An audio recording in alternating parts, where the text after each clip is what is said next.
जब कृष्ण जी गाय चराकर फिर से गोकुल लौटे तो उन्होंने देखा कि गोकुलवासी इंद्रदेव की पूजा कर रहे हैं। तब कृष्ण जी गोकुलवासी व नंद बाबा को समझाते हैं कि हमें इंद्रदेव की बजाय गोवर्धन देव की पूजा करनी चाहिए, क्योंकि वो हमें हमारी गायों के लिए चारा प्राप्त कराते हैं और वहीं से हमारी सारी जरूरतें पूरी होती हैं। तब सभी गोकुलवासी कृष्ण जी के प्रस्ताव को स्वीकार कर लेते हैं। परंतु इधर इंद्रलोक में से इंद्रदेव और वरुण देव ये सब देख रहे थे और इंद्रदेव ये सब देखकर क्रोधित हो गए और वरुण देव से गोकुलवासियों को रोकने के लिए कहते हैं। वरुण देव भयानक चक्रवात द्वारा उन्हें रोकने का पूरा प्रयत्न करते हैं, जिससे सभी गोकुलवासी इधर उधर भागने लगते हैं। तब कृष्ण उन्हें गोवर्धन पर्वत की ओर चलने की कहते हैं।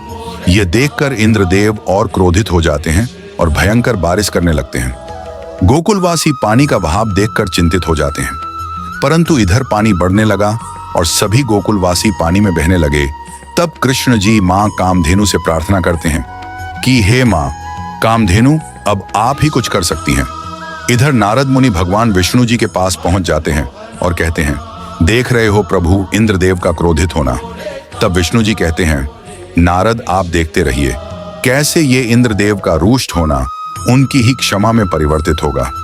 नारद कहते हैं, प्रभु आपकी लीला आप ही जाने। इधर मां कामधेनु सारे पानी को पी जाती है। तब वरुण देव कहते हैं कि ये मां कामधेनु क्या कर रही हैं।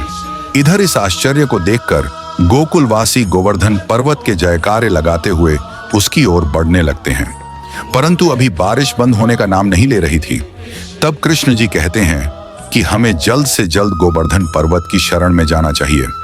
सभी गोकुलवासी गोवर्धन की शरण में जाते हैं। तब इंद्र अत्यधिक क्रोधित होकर और अधिक बरसात करते हैं। तब श्री कृष्ण बारिश से बचने के लिए गोवर्धन पर्वत को उठा लेते हैं और यह देखकर सारे गोकुलवासी आश्चर्यचकित रह जाते हैं और सभी गोकुलवासी अपनी लाठी से कृष्ण जी की सहायता करते हैं। तब यह सब देखकर इंद्रदेव की मां अदिति इंद्रदेव के पास पहुंच जाती हैं और इंद्रदेव से बोलती हैं, पुत्र ये कोई सामान्य बालक नहीं है, यह कोई मायावी बालक है। ये सब देखकर इंद्रदेव समझ जाते हैं कि ये कोई मामूली बालक नहीं है, बल्कि बालक रूप में स्वयं विष्णु हैं। इसलिए इंद्रदेव उनसे क्षमा मांगने गोकुल पहुंच जाते हैं और श्री कृष्ण से क्षमा मांगते हैं और बोलते हैं, क्षमा कीजिए नारायण, मैंने तुम्हें पहचाना नहीं, मुझसे बहुत बड़ी भूल हो गई।